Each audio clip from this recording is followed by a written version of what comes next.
some changes in the recent past in the real estate sector in India. Some refer to the period from 2003 to 2007 as some kind of golden years for the Indian real estate sector. What is it that lies ahead? First off, Vikas Oberoi, Director, Oberoi Constructions, Mr. Naresh Nayak, Executive Director and Head Asset Management at Morgan Stanley's real estate subsidiary, Niranjan Hiranandani, co-founder of the Hiranandani Group, Mr. Kishore Biani, Managing Director of Pantaloon Retail and CEO of the Future Group, Mr. Rajiv Bakshi, Joint Managing Director, ICICI Ventures, Lordley E. Martin, Global CEO and CFO of Jones Lang LaSalle Incorporated. We get into the area of development. What is it that we can see here?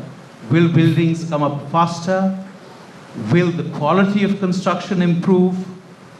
What nature of evolution might we see in the area of development? Mr. Hiranandani.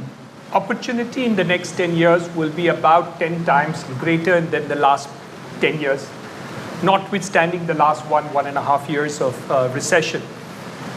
The fact is that the progress that we saw in the last 5 years is really a tip of the iceberg. You're going to see a perceptible increase simply because a large percentage of the population was not catered for. My view is, personal view is that in the next 5 to 10 years, this triangle has deepened.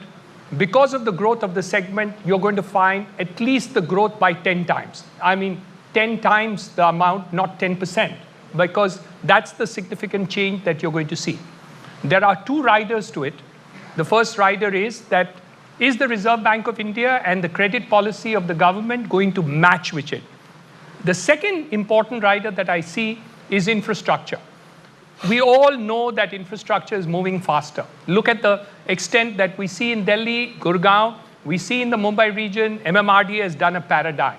So if this infrastructure moves in parallel with the growth in construction, a tenfold increase would be nothing. It's just going to be the beginning, at least in the residential sector. Mr. Hiranandani, on residential per se, what is it that you would like to see, or in terms of meeting the demand? You talked about low cost. What is going to be the orientation to try and address that need? Mr. Deepak Parekh made a speech to the Prime Minister a few days ago, and he said that there is no way that you can get housing to take off in Mumbai region or Maharashtra unless the implementation of the scrapping of the ULC Act moves forward. Yes, the government will have to do a lot of steps. But what is the alternative? Are you going to say because the government is not taking steps, you're not giving housing to half the people of Mumbai, even though they can afford it?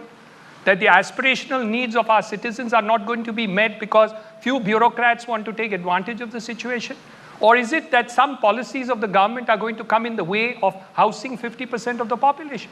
I think it's ridiculous. I don't think it's something which we need to really beg of anybody to do. I think it's imperative. I'm not saying it's easy, but why should I believe that the government of today, which has been voted in, is not going to do it? Of course they will do it. So affordable housing, Makan is what you will see going forward. Mr. Hiranandani, basically from a regulatory perspective, FSI is a big issue in Bombay. There have been calls for stamp duty, uniformity, and certain other irritants. What is it that you would like to see happening there? And broadly, from a proposed regulator's point of view for the sector, what is it that you would like to see happen? I think the government has already recognized that you need to increase FSI, but they're doing it in bits and pieces. So what they've done is they've done it for slums, then they do for redevelopment. So what happens is this segment is given an increase, this segment is given an increase, this segment is given an increase, but they don't want to commit it on a holistic basis. If you really want to bring down values in terms of costs, then you got to do it in a holistic way, do it across the board and really do it. The second part is FSI increase is always connected with infrastructure. So whether you're constructing in Singapore, in China, in India, in Japan, in Dubai, whatever you do, If you increase FSI, you have to do infrastructure. There, I have to congratulate the government.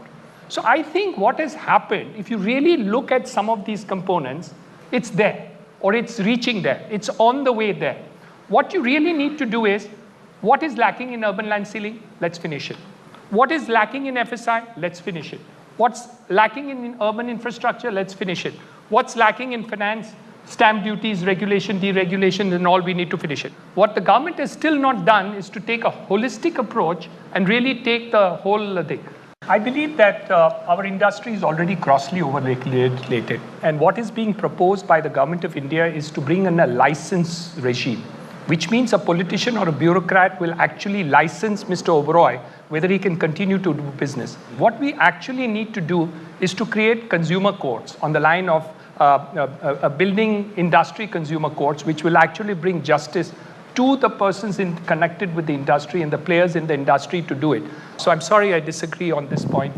Having some very interesting views come across, what's coming through very clearly is a message that there is a huge amount of confidence in the Indian realty sector, in the ability of regulators to make policies that will take the industry forward, and to see realty development scale new heights in the years to come. Thank you.